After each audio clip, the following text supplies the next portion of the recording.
Picked the wrong week and quit sniffing glue.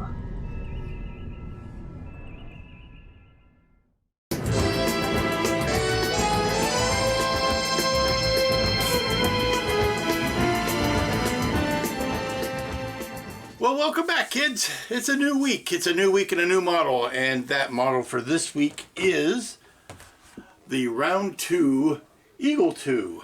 I mean, it still says MPC on it, but we all know it's Round 2. To go along with this Eagle 2, also have the Spine Booster Pack. This Eagle was notably different in that it had the big 80s shoulder pads. It has the big pod that was not the rescue pod, not the lab pod, not the nuclear waste disposal pod. It had the big, I guess they did call it a lab pod, but it's a multitude of parts. I'm going over the instructions now, and it looks like they've changed up a few things since I built the Eagle 1. I'll pull out the old Eagle 1 instructions. Here are the Eagle 1 instructions, and there are only a precious few things that are done the same. Yeah, I thought so when I was looking at that. There are a few things that are the same, but a lot of it's different. Enough of that. Let's meet the parts. And here are the parts for the Eagle 2. Now this points out the sheer genius of engineering and what makes a kit of this size even practical, and that is the fact that you've got multiple copies of the same tree.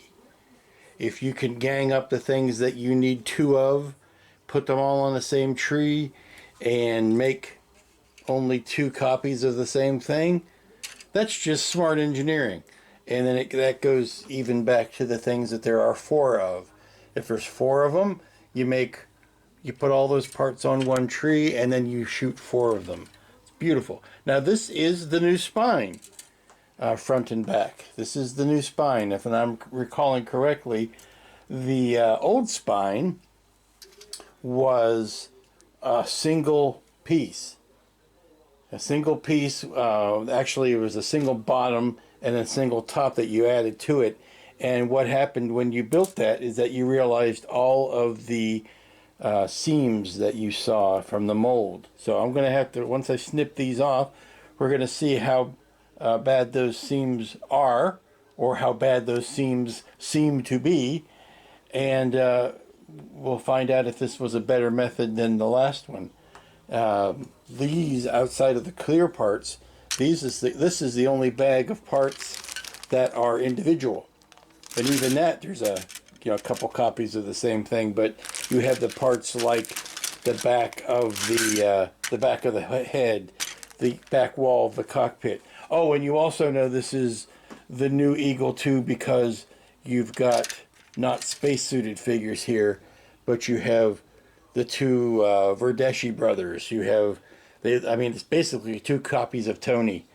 You could paint one up to look like Alan if you wanted to, and you can see even down to the molded in bell bottoms. Yes, welcome back to the 70s, kids. We got molded in bell bottom pants. Get your beige paint out, except for the jackets, because this was the year that everything went into living color. Everything got brightened up and jazzed up for the second season. But yeah, that's all the parts, so nothing to it but sit down and start building. Good morning, kids. It's Tuesday, and today's going to be a good day. A banner day. A sparkling day. Today's the day we're going to stick a bunch of plastic together, and there's nothing I like better than doing that. What I'd like to do today, first, right off the bat, is say that I am going to try to avoid, I don't know how successful I will be, I'm going to try to avoid comparing this to the other 22-inch Eagle model, because the first thing I'm struck with, well, that's the experience I have, is building that. And I'm going to try to avoid saying, oh, well, this is better, or this is worse, or this is different, because it doesn't really matter. This is what it is, and whether it's being built along, easier or more difficultly than the original release of the Eagle 1 model, doesn't really matter. It's whether or not this is any good.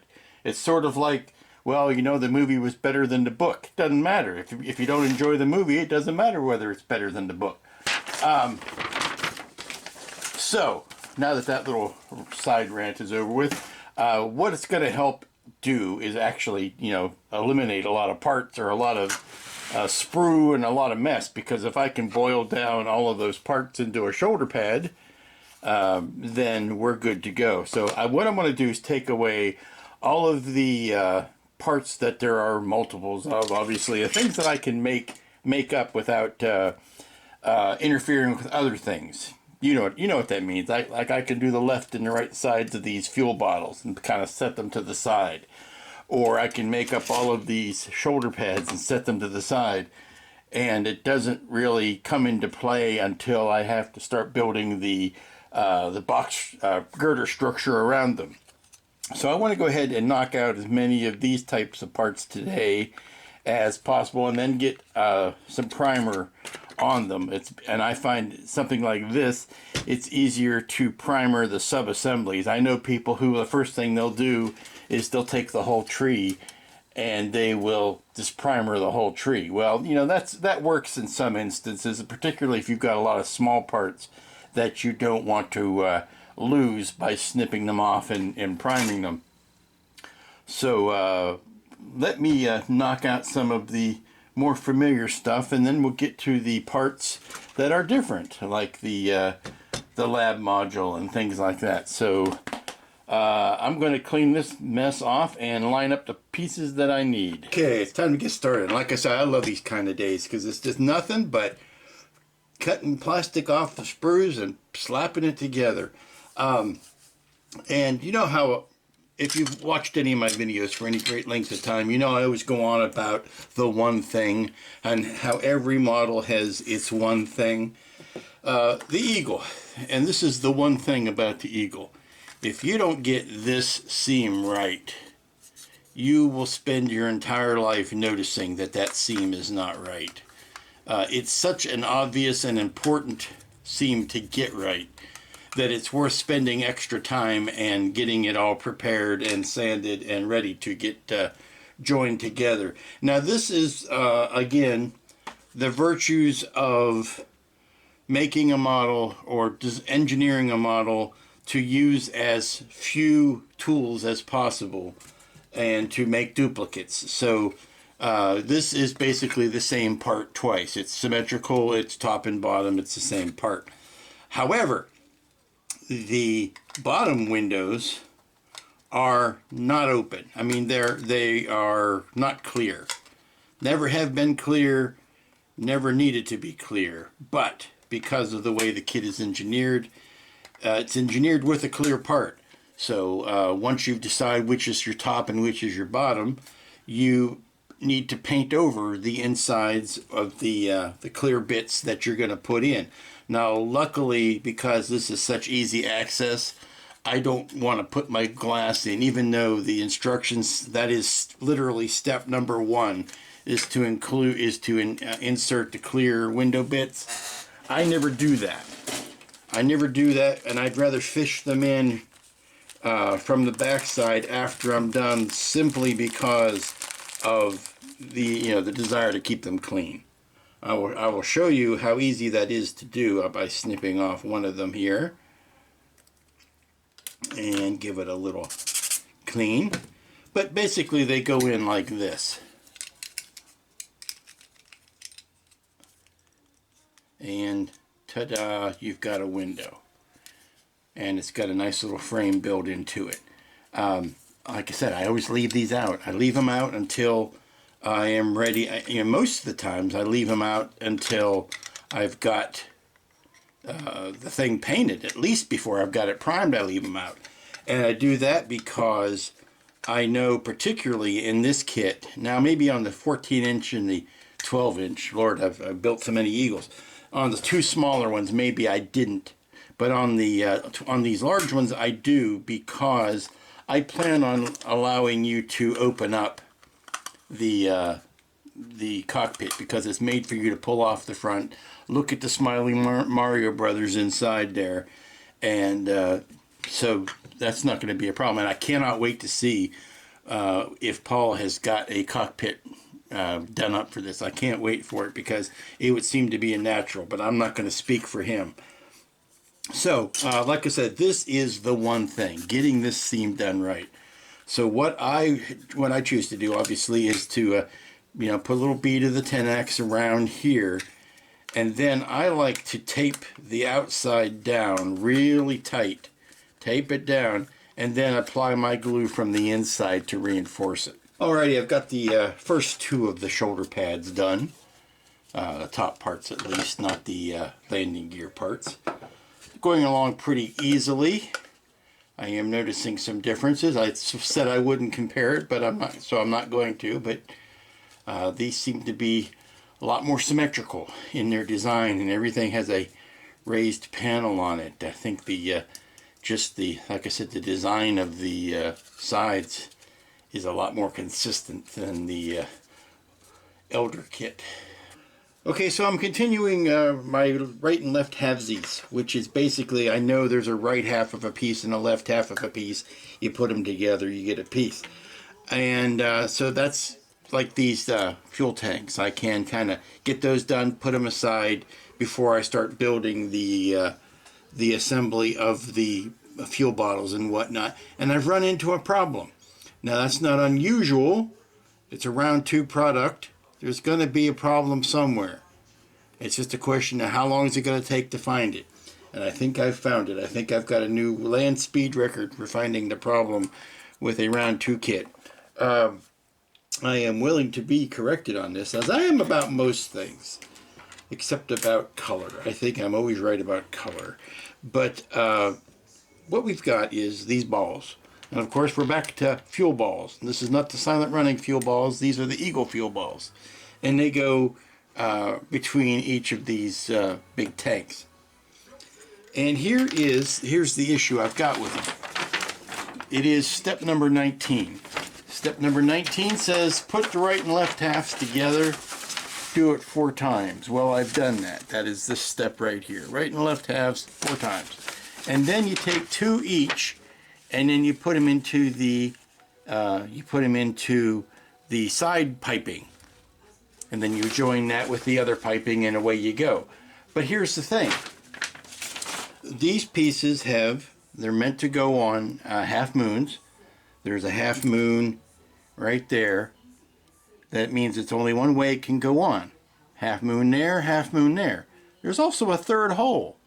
Now, I am almost sure, this is a remnant of the using the same molds as the Eagle 1, where maybe that hole was necessary. It is not necessary here. And what happens is, if you put these together as indicated, and you line up the half moons, you get something like this. Okay, I can understand that. And then this one on this side. So you have a hole that for some reason is pointing in, and one that's pointing out. These are not indicated anywhere on any of the photos or any of the illustrations, because the circumference of these balls that has the raised ridge, see that raised ridge there?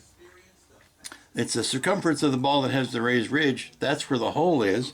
There is no piping that goes into that hole. There is no other reason for that to exist. And as a matter of fact, the finished illustrations show a decal going around that in the finished photos. So I'm at a loss to figure out what the deal is with that. Okay, see, those snap in and everybody's happy. Now, for some reason, that one points into the inside. This one sticks straight out. And then we've got another one pointing to the inside and the other one sticking straight out. I don't see what those connect to. I'll work further down into the construction, but I just don't see how. See, look, there's nothing There's nothing attaching to them there. There's nothing attaching to them here. Sorry. There's nothing attaching them to them from any of the other illustrations. And they're not, those holes are not referenced anywhere else. So outside of trying to figure out what to do with them, I'm kind of at a loss. I will dry fit, I'll test fit the rest of the cage together and see if some mysterious heretofore undocumented attachment happens, but not seeing it. I'm not seeing it. The fuel cage mystery deepens. I know this is I know what this is. This is also an artifact from having multiple copies of the same tree and just shooting multiple copies. For some reason, you end up with an extra one of these. I thought that this went on both sides of the cage, and that's what connected the fuel cells together. But no, you only need one of them. This is what goes on the back of the rear Bobo cage. This guy here, that goes on something like that.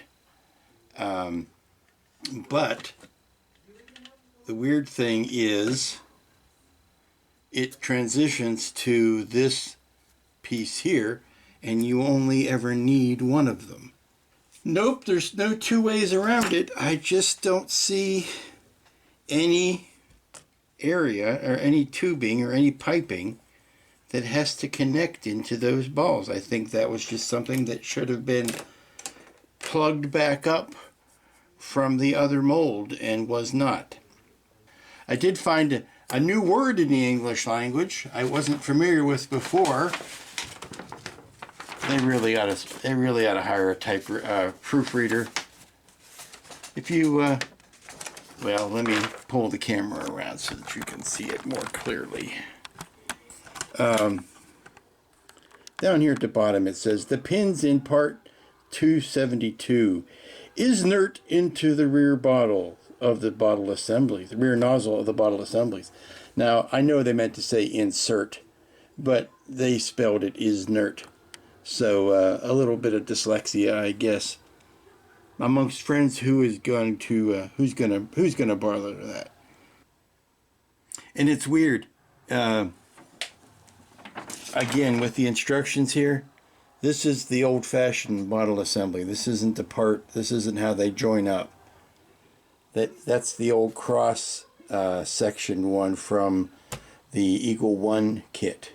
So it looks like, it looks like they got it here.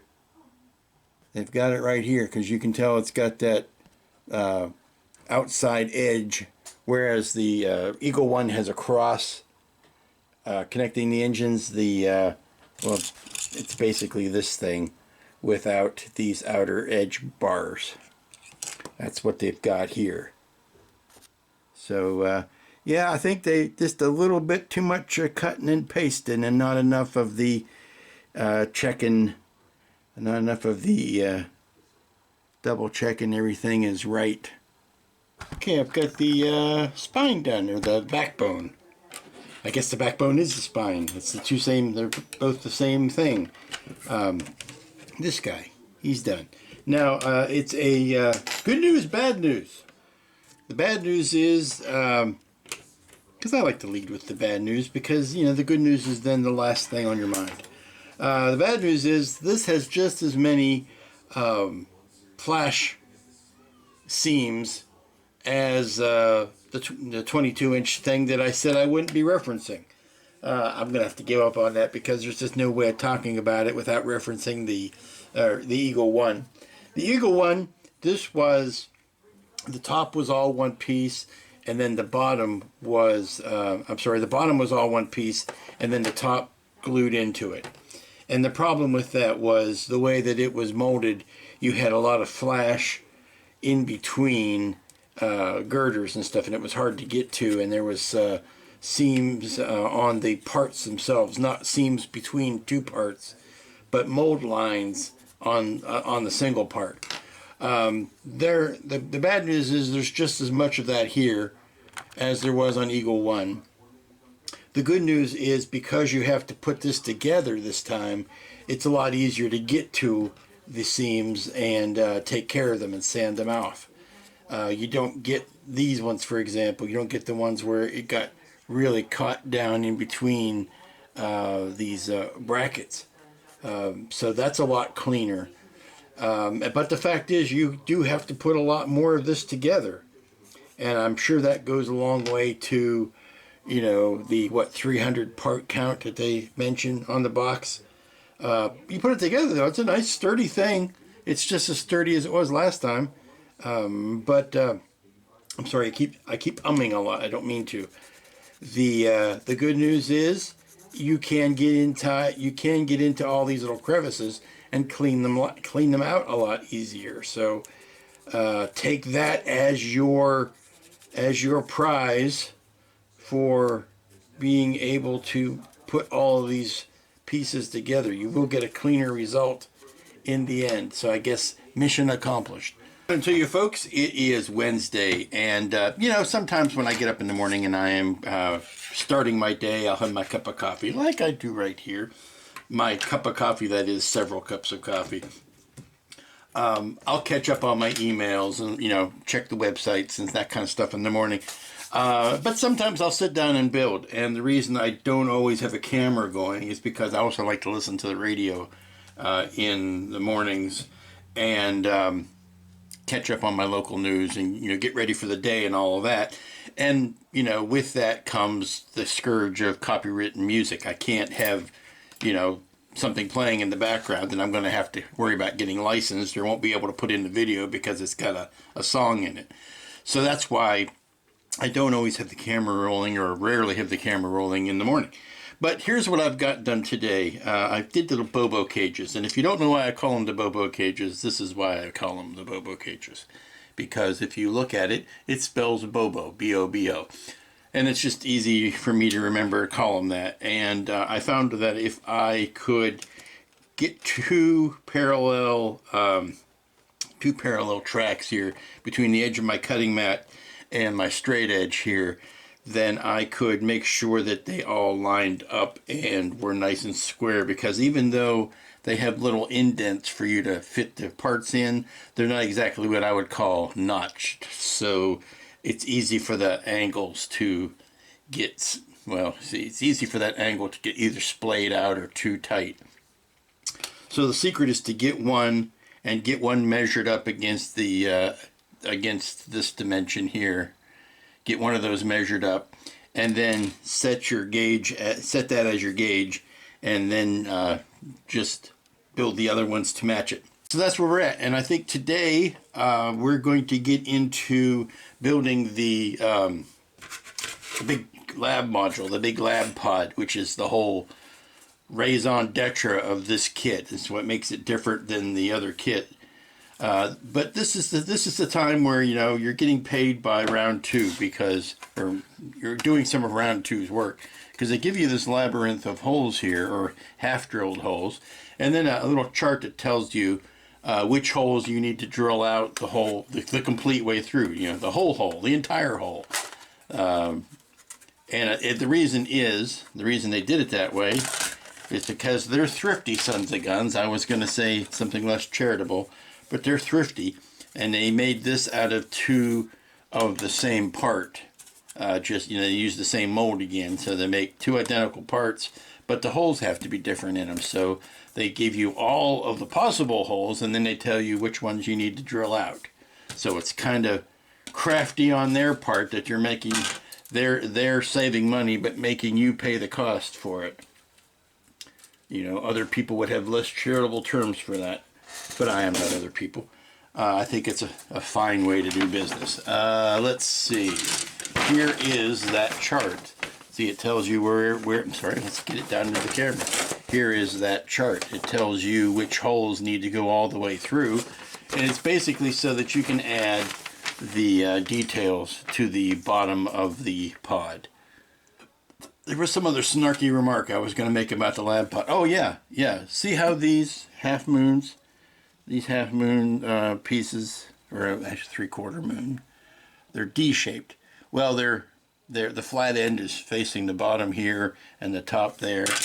And in the illustration, they face the sides, that side and that side. So, you know, another spot where what's on the page ain't exactly what's in the stage. So, little bit of quality control on round 2. But like I said, it wouldn't be a round 2 kit if I didn't find some goofs on the instructions. That's just, I think they do it just for me. Okay, got the rest of the holes drilled out in the floor pan of the big pod. And I'm looking at it and it says put this big grate in next and all the little biddly bits that go on it. Well, I tell you, you know what I want to do? You know what I want to do?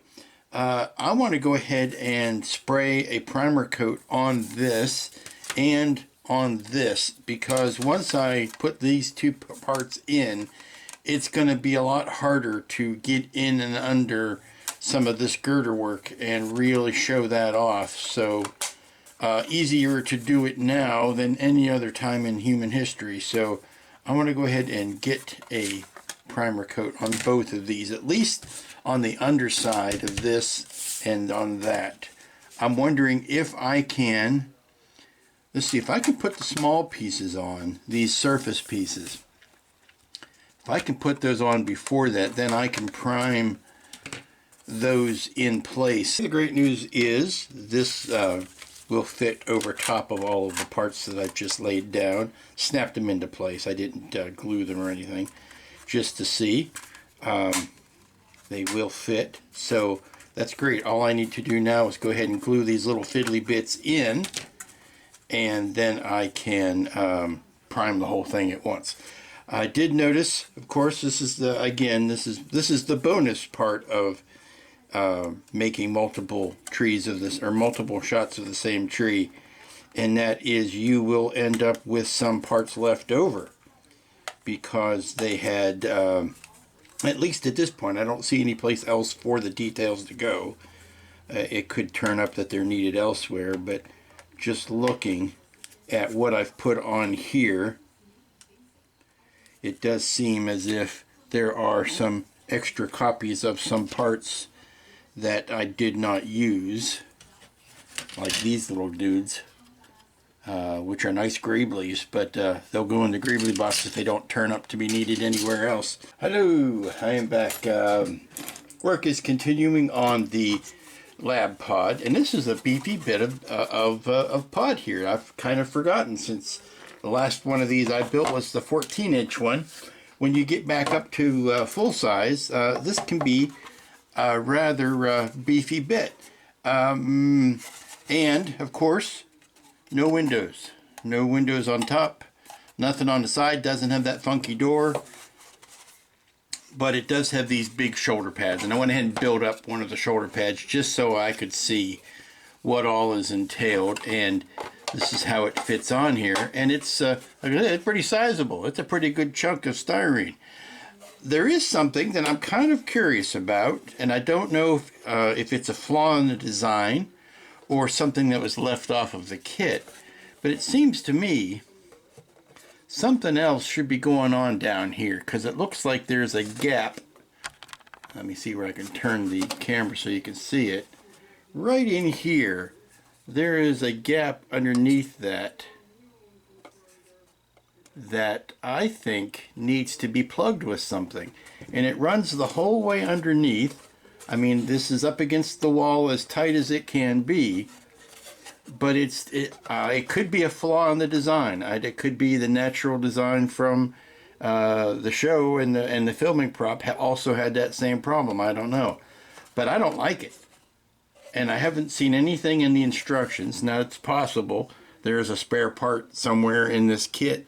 I'll know when I finish with everything else. If I've got parts left over, I'll know. But I'm not seeing anything in the instructions that indicates that there's anything that needs to go under there. But I could see covering that over with a little snip of sheet styrene or something, because it's I won't say it's ugly, but it looks unfinished. It looks like there should be something there. And there's a back wall that goes here, that goes there, that covers the top, but there's nothing at the bottom that does that job.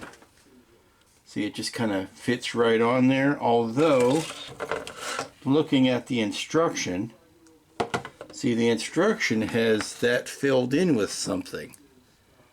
Oops. The instruction has that bottom corner filled in with something. It's rounded over there. Do you see that? That is not how the kit looks. That is not how the kit part looks. So I'm wondering if, and there's nothing filled in here on the side. I'm wondering if there isn't something that I'm missing that is has yet to show its little face. And these extra parts here that I thought were leftovers that were going to go into the scrap box, they are not leftovers. They are the same pieces here and here on the bottom. I thought that they were extras that were given up. They're not. They go here. So that accounts for them. Okay, I've got the major bits of the lab pod done. Okay, this may look like I've actually put together a lot more than I have. Of course, I've got the inside part done. I've got all of that done. But what I'm doing is using this as a stabilizing agent to work on this outer framework. I have only glued these uprights to the bottom plate. I've not glued them to the top plate, but I'm using this to hold them in position while the glue sets. And what I'll do is leave the top plate unglued until I have had a chance to get the primer paint on everything, because once you close in these inner gut work things, you cannot get back to them. So I want to make sure that, see, that just fits on top of it like that, and then the shoulder pad goes in. But what I'd like to do is stabilize that, and then pull the top frame back off, pull this bit out, and that will just leave the bottom frame with the uprights glued to it. What I'm doing is, I don't think I specified this on the front, on the other cage, but basically I have to take the uprights off of the sprue there, and off of the tree, and give them a good once over with this sanding sponge. It's not really a sponge, but it has some give to it. It's an auto detailing sponge, sanding sticky type thing that's got interchangeable grits on it. But I use it for, it feels good in my hand. A lot of sanding stuff cramps my hand up, and I'm being left-handed. It's sometimes tough to find a good tool that fits well. But I use this, and I'm just knocking off the ridge of the mold seam. Okay, here you can see a typical main landing gear. There are 4 of these, but with the lighter springs this time, they are springier. And of course, you don't really see that here. You don't really notice it until you mounted it, but once you do that, you just have to, it has to go up inside. There you go.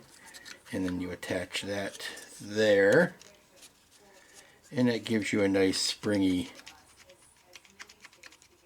landing gear. It all has to be adjusted here. It's not quite, and you can, there you go. Squash it down a little bit more than I was squashing it. Okay, I miscounted. I was thinking of the thrusters and not the landing gear, or the landing pads. There are, in fact, 4 more landing pads on the lab pod. They are these guys right here. I was thinking of the thrusters. Never mind, but I've got 4 of these guys. Well, I just went ahead and messed it up because I picked up the part that wasn't. Okay, so I've got all 4 of these ready to be primed and painted. There you go, 4 of those. Now I've got 4 more of these new guys, and I'm just looking at the instructions now to see how elaborate they are going to be. I think they might have artificially inflated the point. part count here because not really any reason not to make that one whole piece instead of two, but what do I know? Okay, so I've just done a little bit of adapting on the pads, the pads that go underneath the lab. I found them to be very tight, and almost to the point where if you put them on there and you tried moving it, I was afraid they were going to snap off.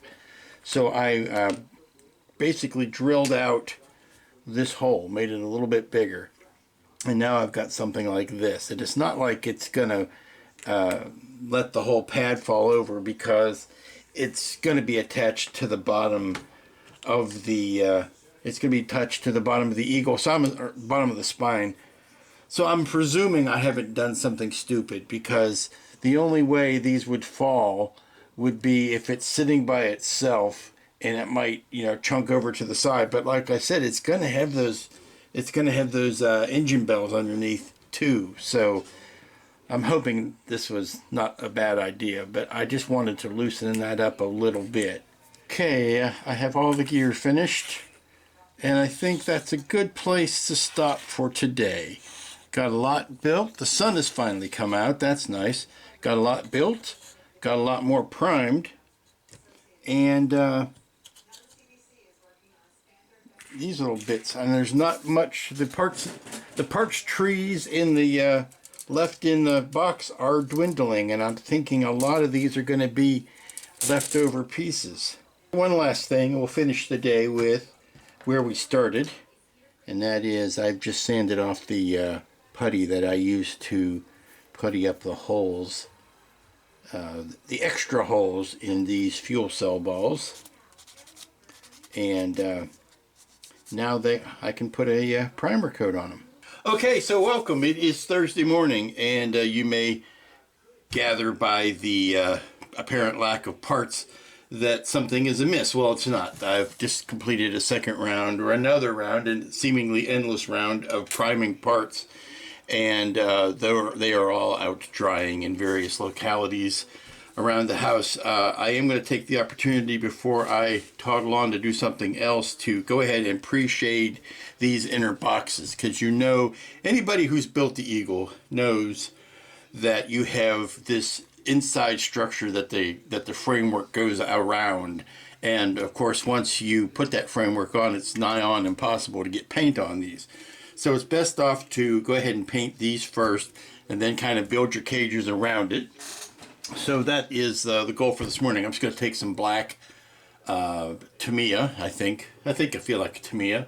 Take some flat black and just spray it in here, and then I can bring those back up with the grays and the whites that I will put on it. Okay, you can tell here I've got the inside boxes blacked out where the pre-shading is going to be, and now I'm just looking at the cages that surround them and the other adjacent parts, and I am doing a quick once over to any raised lines left over from my sanding yesterday, because nothing shows up lines like a good coat of primer. So have primed these and have dried overnight and all that, so now I can see where some seam lines were missed. So I'm just going over them lightly, and then I will put another coat, just a very light coat of the primer over top of them. And there are some of these seam lines that will never see the light of day,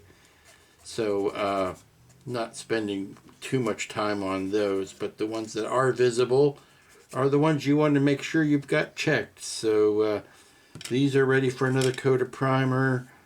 These are ready for another coat. And when I say another coat, you know, the first coat of primer you put on is always probably going to be, that's hedging your bets, Lou. The first coat of primer you put on is usually the heaviest, and then everything else after that is just spot here and there. So it's not an overall coat, it's a quick little Zotzen where you have sanded or where you might have puttied a little bit. So you're not trying to cover the whole thing again, just cover up those spots. Good morning, my peeps, and I hope I can call you my peeps. It is Friday. It is the last work day of the week. It'll be the last work day on this Eagle. I think I found a good division of labor, and that would be to get everything built this week and get it ready for the final painting next week. So I'm pretty much at that point right now. I am doing what I like to do on these pods, and that is to install magnets rather than the screws that they provide, so that if I wish to swap out these pods, I can. And now that I've got a second, I did that on the first Eagle, and now that I've got a second Eagle, it's even more important that I can swap these guys out.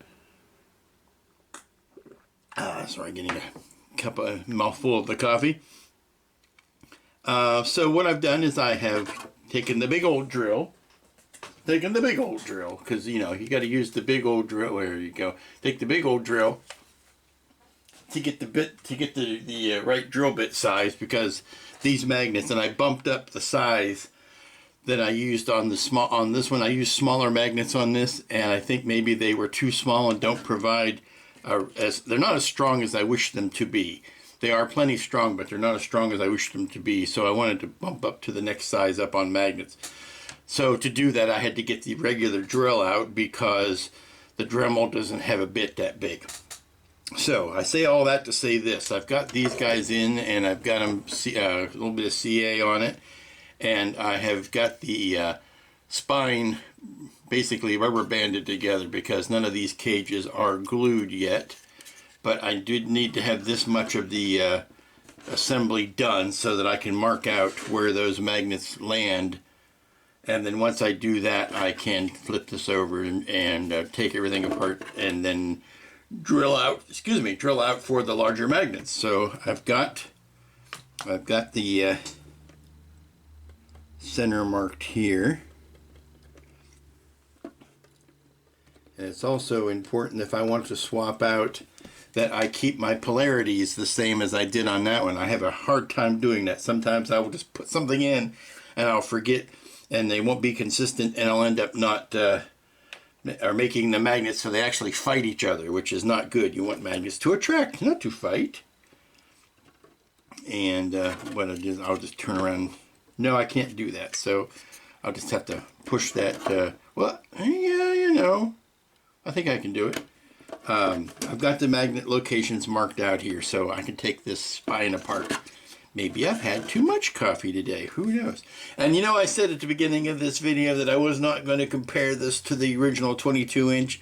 I can't help it. There's no other way around it. You have to compare and contrast the 22-inch. And I thought, maybe I'm not alone, maybe I am. I thought, okay, this is round 2, trying to go back to the well one more time, squeeze some more blood from that stone, and give us another kit that only has a couple of changes, and calling it a day.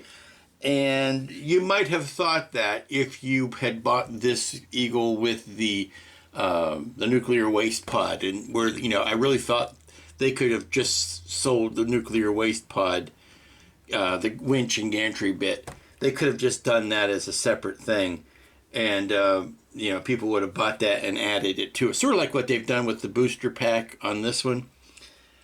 Because you could put that booster pack on the original Eagle if you want to, which I will get to next week. But they didn't. I look at all of the re-engineering that they've done on the on this new Eagle, and outside of the head, the bobo cages, and the landing gear, it's pretty much a new item. They have made significant changes on the shoulder pads, or the shoulder boxes.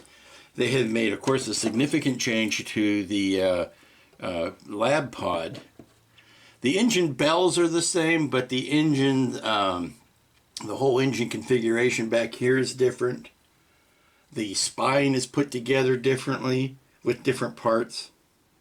So yeah, this is not your father's or even your uncle's Eagle 1. This is a new kit that just happens to be the same size as your Eagle 1. Uses some of the same parts. I won't say that they didn't reuse anything, But it is a surprisingly large amount of new engineering is what I'm trying to say. I always like it when things go as planned without too much of a fuss and no weird surprises. So let me put some of this stuff away. Oh, by the way, because I know people will ask, where do you get your magnets? I get my magnets from K&J Magnetics. This is not a commercial. This is a simple statement of fact. I am not compensated by them other than the fact that I get great service and I get what I'm asking for, and I get good product from them when I order it. So, you know, that's my compensation. It's a good company that sells a good product. But here we go. I've got magnets here. I've got magnets here. And I went with smaller ones in the frame because I didn't like the idea of having to chew away so much of that support. And I felt that if I had the larger magnets down here, that would accomplish what I needed. But here you go. Ta-da! Snaps on like a charm. There you go. So, diddy.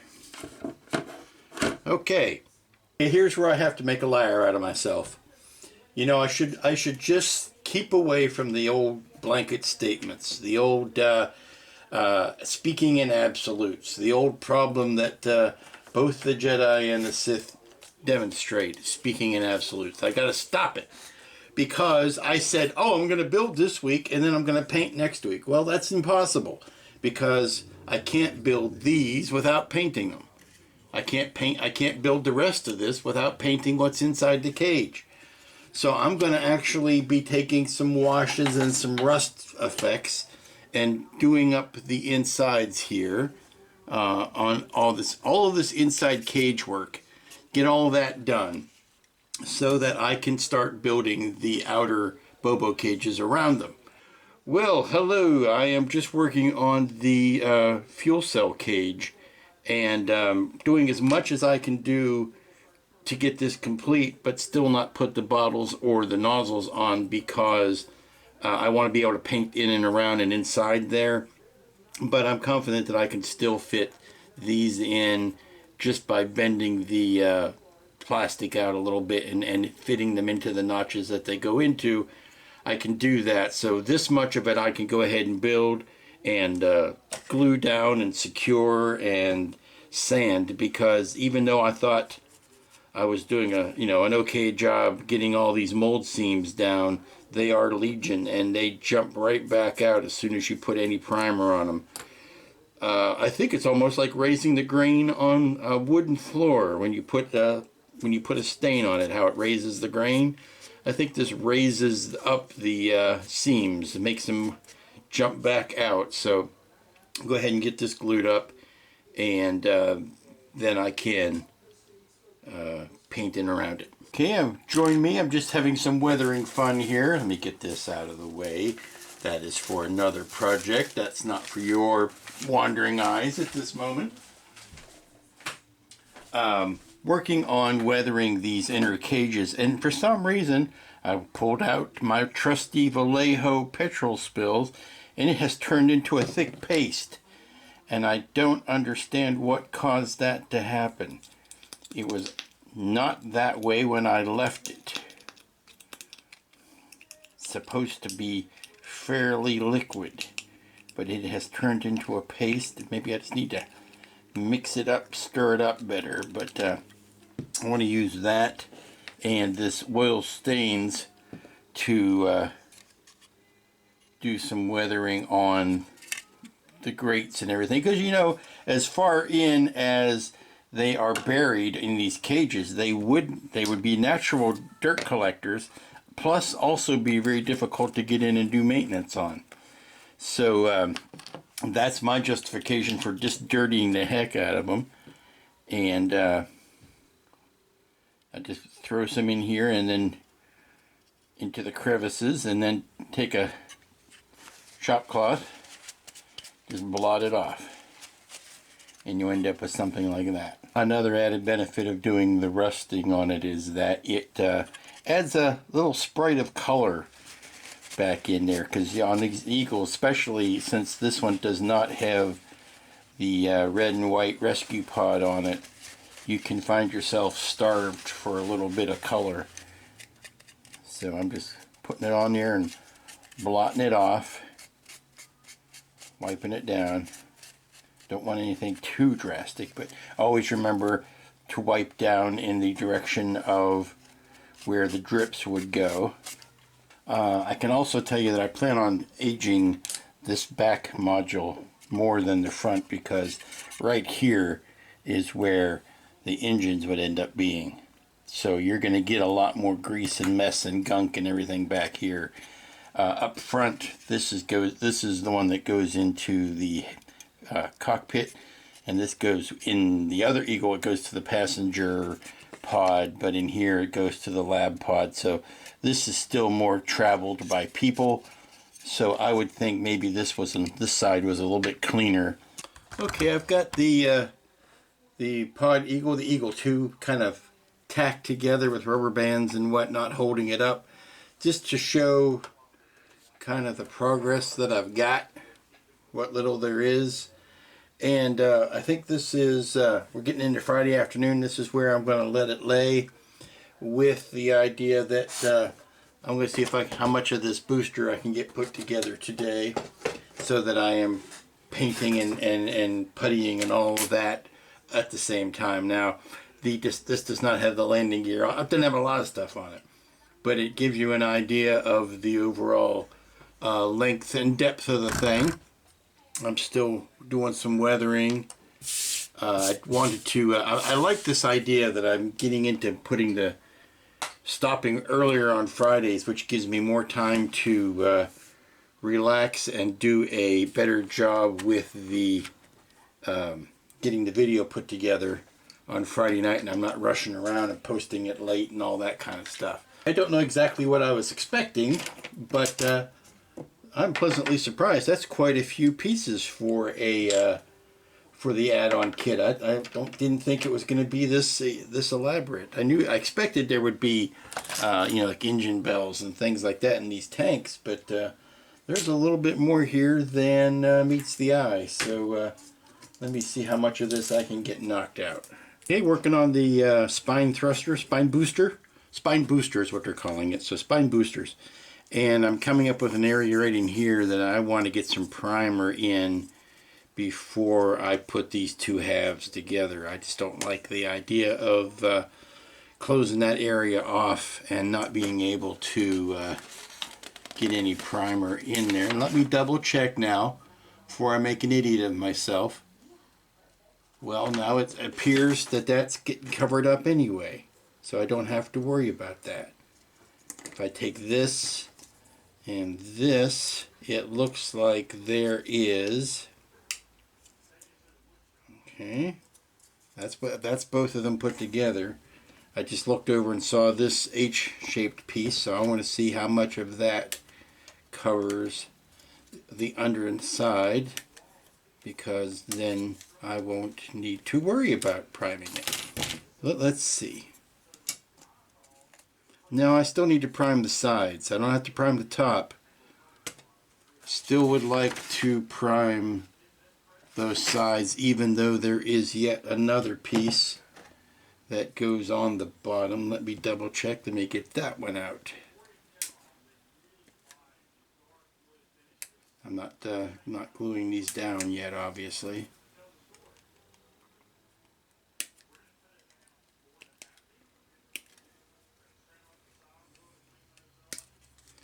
Okay, let's see. Now when you put that on there,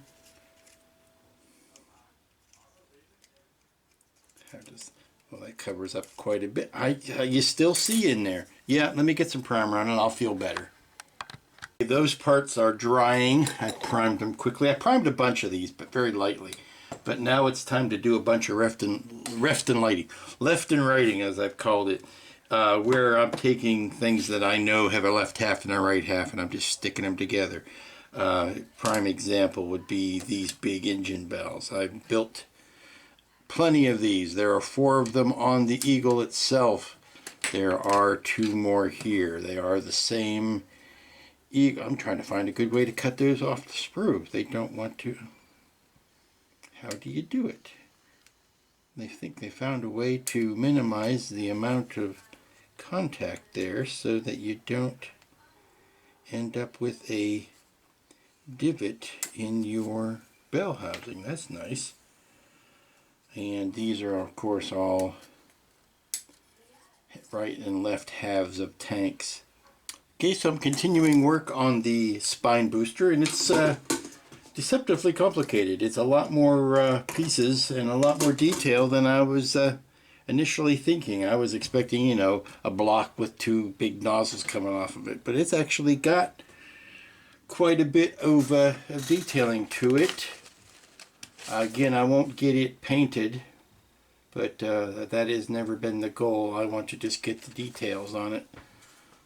An honest-to-goodness add-on, and not just you know, just a bunch of two thrusters on a block. It actually has some complexity to it.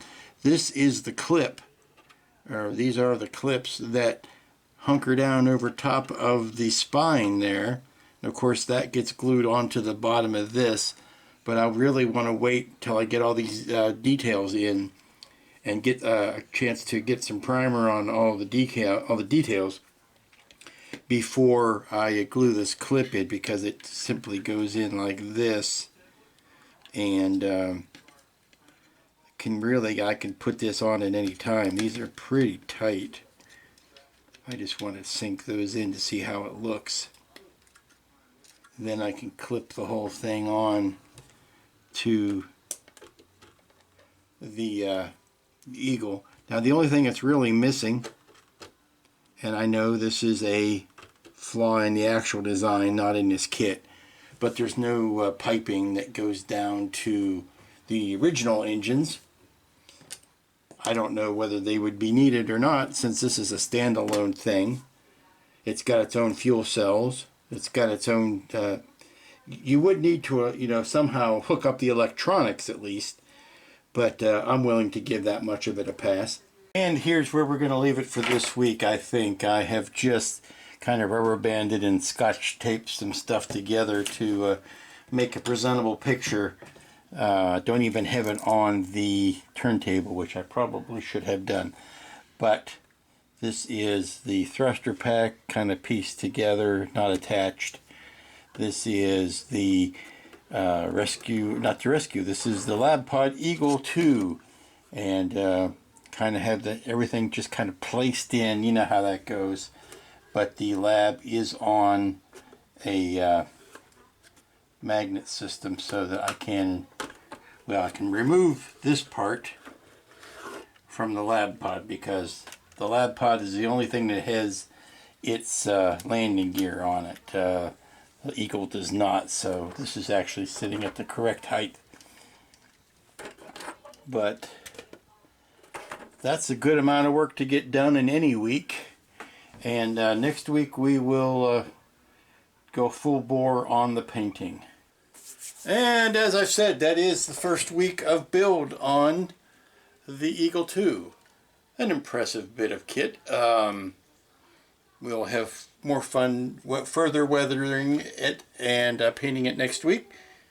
And this guy, a little bit more involved. I was always going to knock this out in an hour or two. No, it's a little bit more involved than that. So rather than rush it, I decided not to try to finish it today.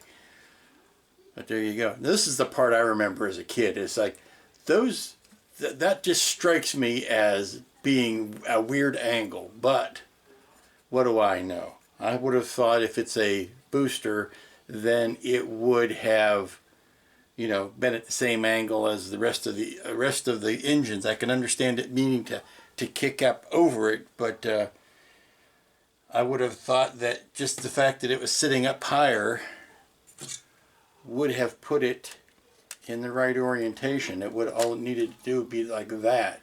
But I guess that's more, this is more dramatic than that is, because this basically, if you thrust out that way, it's just you know, forcing that end down. But what do I know? I was just a kid. I never made a sci-fi series. So until next week, when we will be back at the painting desk, you all be good to each other. Stay safe. Wash your hands, quit touching your face, and we'll see you here next time.